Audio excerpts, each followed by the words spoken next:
Okay, time to finally confront Mannimarco. Put an end to his little necromancer scheme. Dealing with the Mythic Dawn is bad enough. Then you got these guys.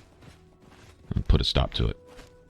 You would dare to approach the King of Worms? If you seek an audience with his grace, you must open this door. I hold the key, and I will die defending it.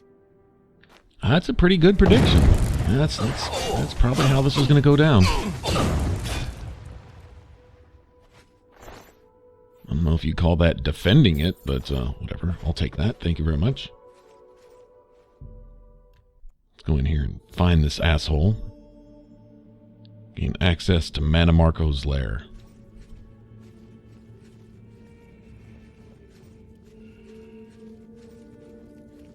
Echo Cave, I do believe, if you are a fan of Elder Scrolls Online, if you look around the PvP area, Cyrodiil, you will find some locations like this. I believe Echo Cave, as well as most of the forts, and quite a few of the Aeolid ruins can be found in PvP.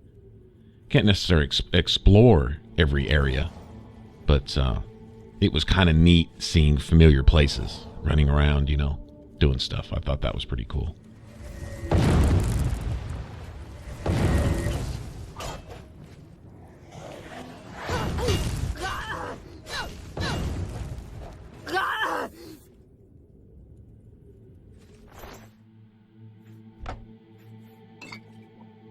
Okay, well, if this is the best Mannimarco has to offer, this shouldn't be too hard at all. Although I'm assuming he's going to put up a bit more of a fight than this.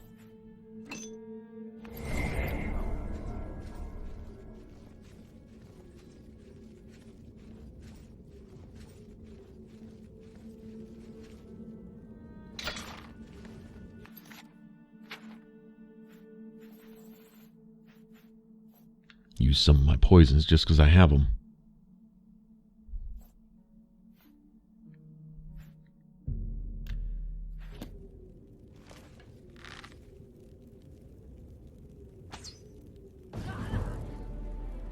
Nice.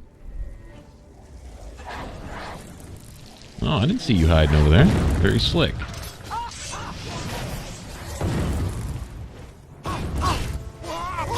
Oh, man.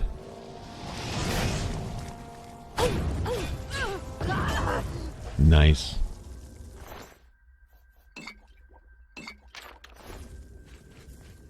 That's the thing, is my destruction spell and my weapon both weaken enemies to what my Atronach is doing in particular. And a lot of times, one well-placed little frostball or whatever it is that they shoot out there can one-shot enemies a lot of times. I mean, I've seen some pretty stout enemies take a crap ton of damage from just one of those things.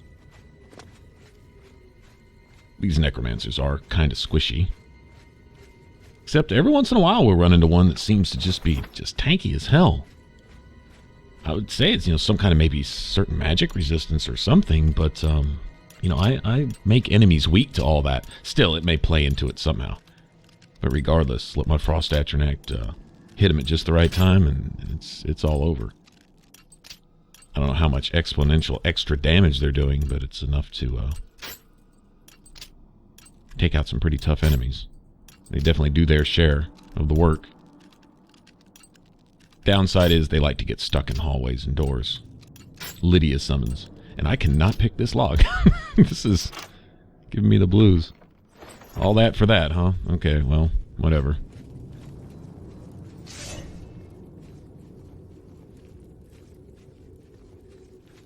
Not really sure exactly where I'm going in here. Been a long time since I've done this.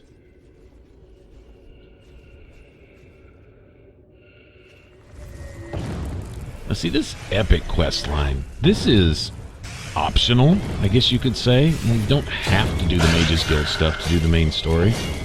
But this is like the thing with Bethesda games. Anytime I hear someone say is the game, there's not much to it, or it's too short and this and that, I'm like, are you intentionally avoiding 90% of the content just so that you'll have some excuse to call the game you know what I mean?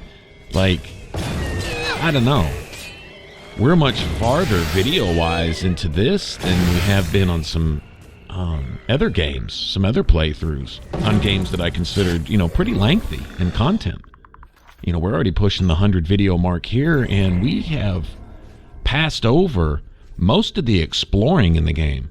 Sure enough, we've closed a couple extra Oblivion gates and looked in a cave here and there, but not even 10% of what the game has to offer. And that's just exploring content. That's just places you can go to check out stuff, right? But just the story content in the game, the stuff that, you know, the scripted stuff that you actually follow, Mages Guild, Fighters Guild, Thieves Guild, Dark Brotherhood, and all that. Each quest line is as big, if not bigger than the main storyline, really. And there's a lot of crossover. We've been introduced to the Mages Guild following the main story. We've talked to people, you know, from other quest lines as, you know, as they cross over one another. So it's not like you can, you know, you're going to stumble across just about somebody from just about every quest line at some point playing any of the others. You know, it's just natural because all these people belong in this world.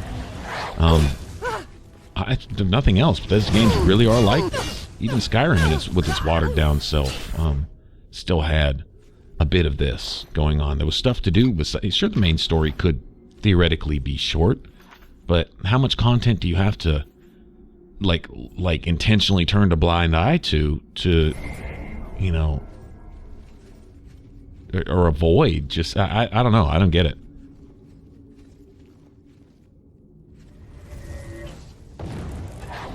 Got into a discussion about the difference between like New Vegas and Fallout 3.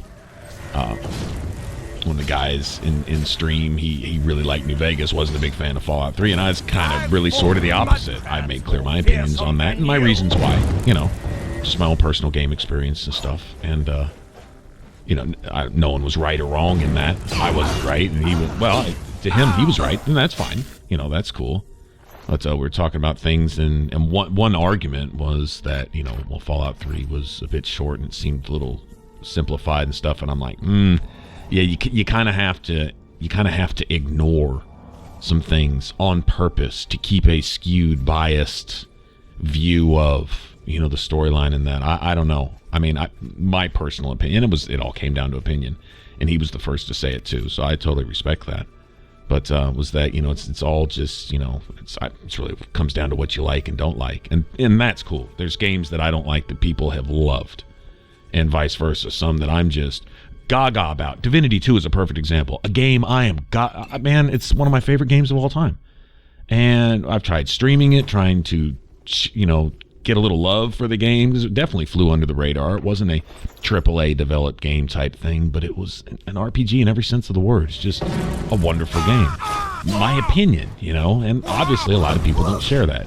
Even after streaming it, it didn't get, you know, a huge response. We didn't have a million viewers rushing out to buy the game type thing, right? But, you know, it's opinion. You know, it's what I enjoyed, and I have good memories of the game. The time that I spent in that game gave me some release. You know, it allowed me to, you know, get off into the game world and really, really enjoy it and have a lot of fun with it, and a lot of things to do. And it was good for me. You know, it just kind of fit into what I look for in a game type thing. Other people might not see it that way. That's cool. You know, but to accuse one of these games of being short, though, I personally feel that's a bit misguided. That's a bit more of I'm a fanboy of this, so I don't like that because it's made by these guys. And I'm like, well, okay, you may not like the game developer or their style of games in particular, or you may be such a fan of one game that you don't like the other just because it's not that other game, you know, that type of stuff. But, you know, to be fair, there's certain things that you may be accused Bethesda games of. One of them isn't lack of content. Well, until you get into like Fallout 4, but that's not an RPG anyway, so I won't even talk about that. But like Oblivion, Fallout 3, and I even say New Vegas. There's stuff to do there. A lot of it I don't like doing, personally. There's still stuff to do. There's content. You know, if you could just make a beeline to Vegas, and you're not really going to rush through the main story in that game, to be honest. You're really not. That is one where it's going to keep you busy doing a lot of stuff. All the way up till essentially the very end, and then you're going to find out that if you want the trophies, you're going to have to do the end several times over, going way back to some cutoff point where you have to make certain decisions and follow out just this huge faction quest. Oh boy. Anyway, not my idea of fun. More of my idea of work, personally. I'd rather grind in an MMO than do a lot of the questing in the latter half of New Vegas, and that taints my opinion of it. It really does. That was my experience, and it wasn't fun. And if I can't look back on a game fondly as having had fun during a certain portion, now flip side of that, and I did say this, to be fair, the game leading up to getting to Vegas, though, was fun for me. Going through Priam and Novak and all that was fun. I enjoyed that. I could replay that part of the game. But once I got to Vegas, I really just wanted... In fact, I think in our little... I called it a build video just because I didn't want to mislead anyone thinking it was a full playthrough. That's about how far we got, was to Vegas. I got my weapons, got my character built to where I considered, it was, playable. And then that was it. I was done. I'm like, this is where it ends for me here. I'm not a fan of anything from this point forth, But if you find someone else who really just enjoys the shit out of all that part of the game, once you get to Vegas, that's where it really starts for them. I couldn't tell that person anything. That would be that person's favorite game ever, and for all the reasons that I don't like it. And that's fair. That is totally fair. And that's where I really like discussions like that with games, because you can look at this, you can look at the points and you can see where someone's coming from, what they really like and don't like in a game and stuff. Especially when you're talking to someone who really isn't RPG fans. They just look for different things. Action game fans who are watering down on RPGs, I'm having a problem with those individuals. But RPG fans who really just, everyone has their own thing that really just, gets their goat and brings a lot of enjoyment from a game. That's cool. I like talking to you guys about that. I got to say, we have a pretty good crew that stops in regularly on stream just to hang out, really welcoming and nice to everybody.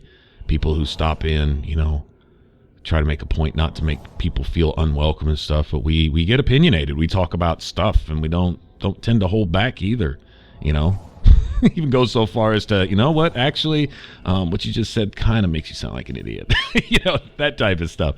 But nothing mean-spirited. It's awesome. I got to be really grateful for you guys. Actually, with Thanksgiving coming up here in a couple days, I'm going to go ahead and be grateful for all of you guys that do stop in, support the channel, and hang out, and, keep things fun in chat and stuff like that. You guys know who you are. Kakoi and Huntress and moderators who take their time to stop in and keep things clean and stuff. And, it's awesome. I think we have a special little, I guess you could say, community here, stream and on the channel and stuff for the most part. And how did I get off on this tangent? I don't know. I'm sitting here grinding my way through this cave looking for Mannimarco, not having really any idea where I'm going, hoping that this vague quest marker eventually gets me there.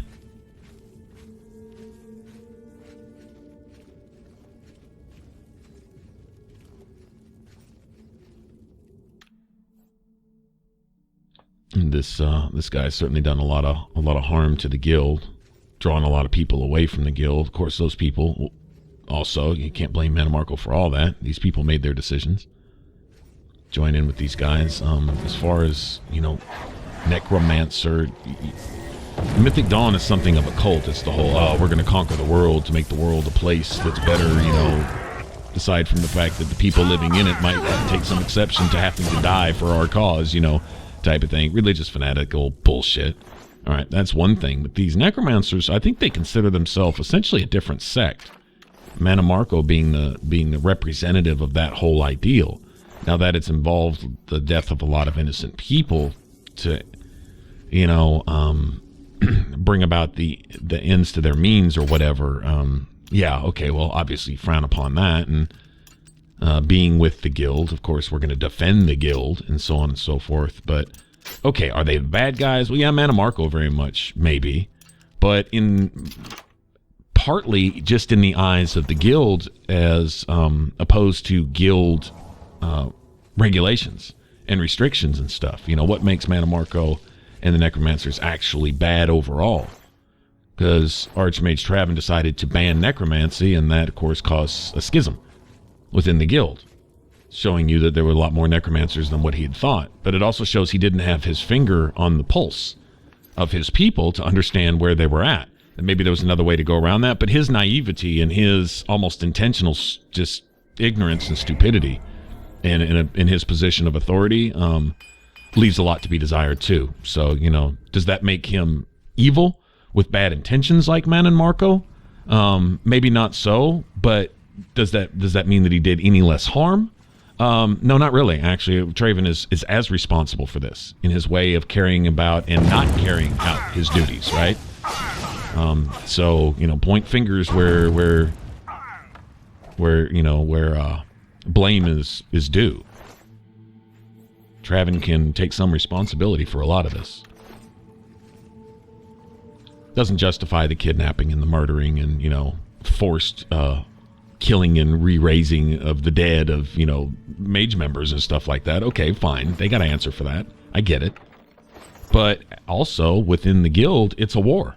Bad things happen, you know, to bring about what you feel is right and to end what you feel is wrong. Okay, well, if you're in the wrong, you can't tell somebody who's in the wrong that what they're fighting against is right, you know, as wrong as they may be. And it's really all in the eyes of the combatants, right, as to what is actually right and wrong type of thing.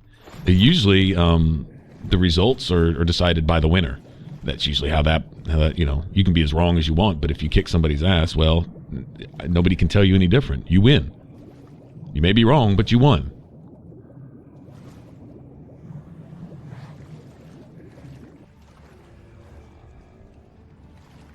So I don't know. I mean, it's a bit ironic that the character uses, you know, some form of necromancy as well. That is a part of gameplay.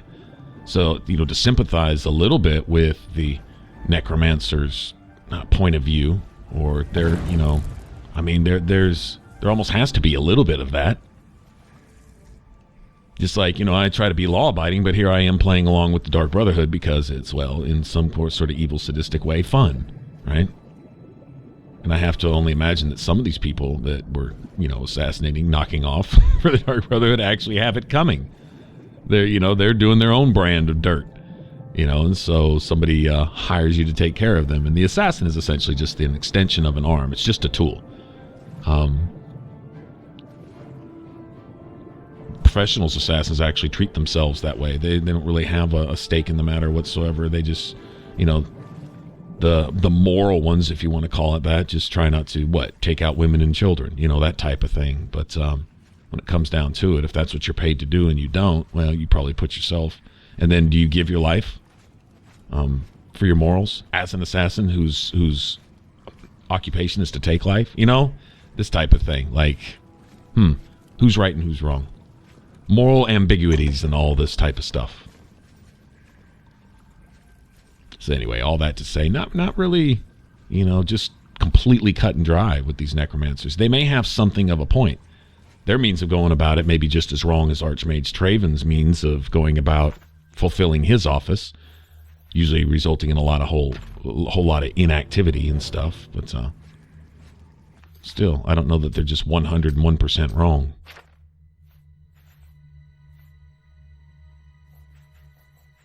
All right, enough blabbing. I think we found our mark here. I think we need to kick this person's ass.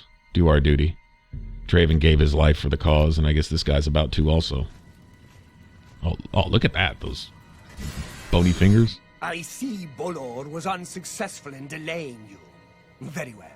I shall reanimate him once we are done here. Perhaps we shall chat for a while, since you really have no other options. I must say, I expected Archmage Traven, rather than his star pupil. I am disappointed to see that he could not face me himself. I have met so many of his predecessors over the years. I developed a particular fondness for Galerion, ill-preserved though he may be. But here you are instead, skilled enough to make it this far, which speaks volumes about you. Perhaps you'll be as useful to me as Traven would. Oh, my dear. I didn't mean to imply that you have a choice. I will make you another in a long tradition of worm thralls, and take my time in studying you. Your very soul will be forfeit to me. Power, my dear friend. I seek power. And so I acquire and study those who have some degree of it. We are after the same things, your guild and I. Yet you worry about good and evil, and do not accept they are manifestations of the same thing. So you brand me a villain, and make vain attempts to destroy me. I watch, and I wait, and I collect you when you come for me. Instead of drawing Traven out, I have received you instead. Perhaps I shall personally go and collect him when we are done here. Right. He enthralls you, paralyzes you. Or tries to, anyway. It didn't work, did it, bitch? Yeah. How about a little paralyzing of my own, asshole? Fall before me, Breton! Fall before me. Wahaha. Okay, so definitely a bad guy. I mean, definitely wrong. Power mad. You know, the whole control thing and all that. And, you know, being the figurehead of the necromancers, he's the guy that they choose to, you know, have enough power and strength to actually, you know, do their thing. I get it. So you can actually get his outfit, huh? Okay, well, I really don't have any need for it, but...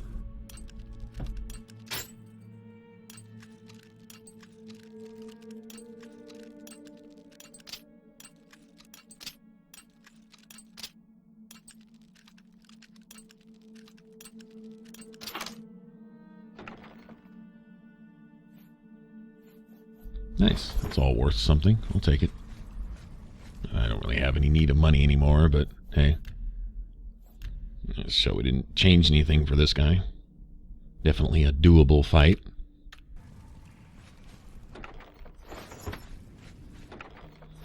Alright, so his confusion is that, well, there is no right and wrong type thing. Followers of chaos always preach this same thing. There's something to that, but no, there actually has to be law. You know, I mean, lawlessness is great until lawlessness affects you personally. Unless you're fanatical and willing to give your life for a cause that just results in nobody having a cause.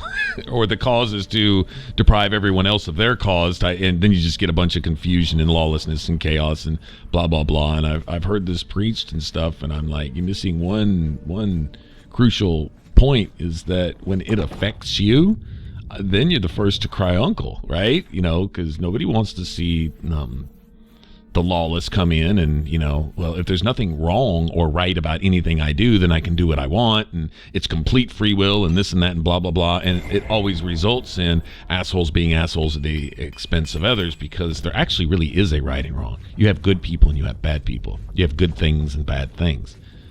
Trying to not discern between those two is just trying to justify a bunch of stuff that you may want to do, or a bunch of things about yourself that you're too lazy or scared to change, right? And so instead of doing the right thing or being right, just stop worrying about right and wrong altogether. And this whole ideal, well, it doesn't fly when it comes down to you paying the consequences for the very principles that you claim to preach. You know, being on the receiving end of people who think and feel and act this way, it's not a pleasant thing. But, you know, ignoring consequences and just doing whatever, that seems to be a thing. Yeah, and that's where these people really prosper. That's how this guy got into the position that he was in for so long, you know. Anyway.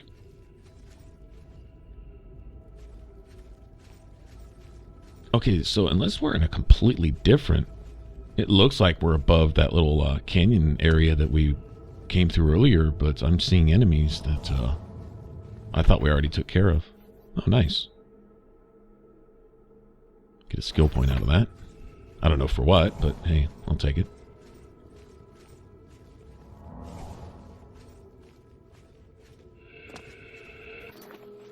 Yeah, I thought we cleared all these guys out, unless this is a completely different area. I don't know.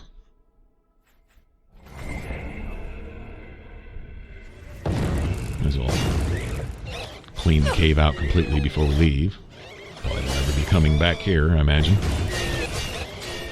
Damn. Okay. Okay, I'm sorry. Mean to hurt your feelings.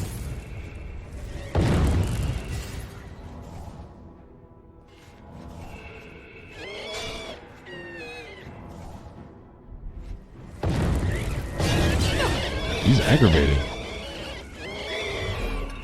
Nice. Excuse me.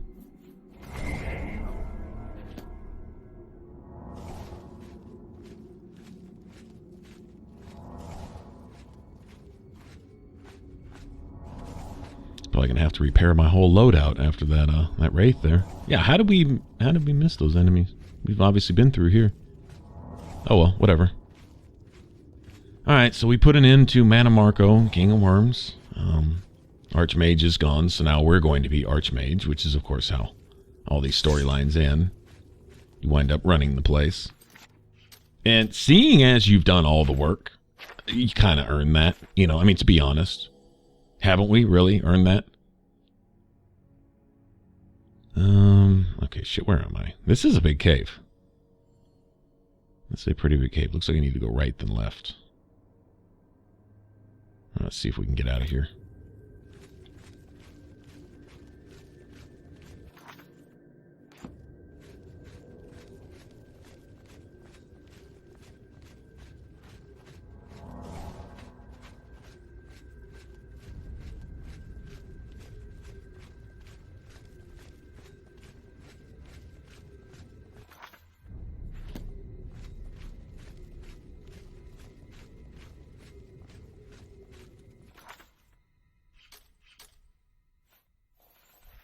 I guess the cool thing here is we'll get to use the Archmage's quarters. Although it's another one of those things where it's all really cool and everything, but how many loading screens do you have to go through just to get to your house?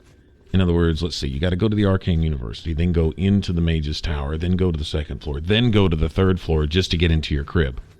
So you can, what, take a nap or put some stuff away? I like the waterfront house. Fast travel to the waterfront and go in your house. You're there. That's it. Quick, easy, simple. One reason why in Fallout 3 I really liked the Megaton house, and as cool as the Tenpenny Tower suite, of course as much of an asshole as you had to be to get it, but as cool as that was, how many loading screens did it take in a game that tended to bog down and crash a lot if you stress the cache too much by making it load too much stuff too often? That was bad enough as it was. And so to, let's see, go to Tenpenny Tower, get inside the tower, take the elevator up, go through another loading screen to get into your actual... There's at least 4. Returned. Mannimarco has been defeated? I can hardly believe it. The King of Worms is no more. I received a note from Archmage Travin. I know what he did for us and that he selected you to take his place. I will mourn for him during my own private time. For now, I cannot help but rejoice. You have brought safety to the guild, and I thank you. I've already sent word to all the local guild halls that you are now in charge. Congratulations, Archmage. As the Archmage, you are entitled to certain privileges. In addition to the full use of all guild facilities, there is one service available to you. Juliana Fanis has long served Archmage Travin in collecting alchemical ingredients for his personal research. As the new Archmage, I'm sure she'll extend the service to you as well. At your convenience, consult her at the Lustratorium. Okay, I remember that. It's like a bottomless ingredient chest that refills like once a week. Kind of like the money coffer at the Fighters Guild that refills once a week or once a month or whatever. This type of thing. Kind of a source of income. Not learning books, but pretty valuable. That's cool. I think I'm going to leave a bunch of that stuff in place. Just... That a learning book? No.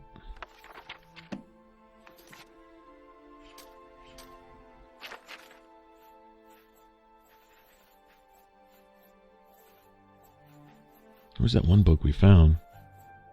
I guess I've already read that. Oh well. You got your own little spell-making altar, enchanting altar, whatever that is. This is pretty cool.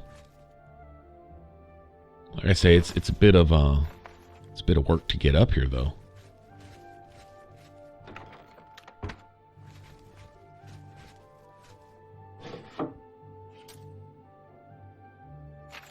Might as well put up some of this stuff. What I consider unique items.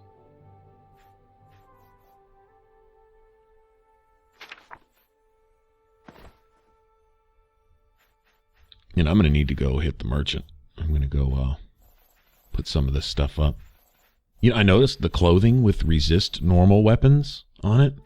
That's something to consider too. That's a unique enchantment. That's not something you can find to enchant your own stuff outside of what console commands or cheats, you know. So it might be worth equipping something like that. Dunno. Depends on how it looks. I mean, you know, it's all about fashion first and foremost. Fashion first, stats second. That's how I look at it. All right, well, I guess we're going to go to Miss Karkand or whatever that place is to go find the great Welkin Stone, I guess, for Martin. And we'll see where that takes us. But till then, I'll take care and have a great holiday. And if you want to subscribe and click that button up top. If you want to catch the rest of this playthrough, you can click that image in the middle. It should send you straight to the playlist.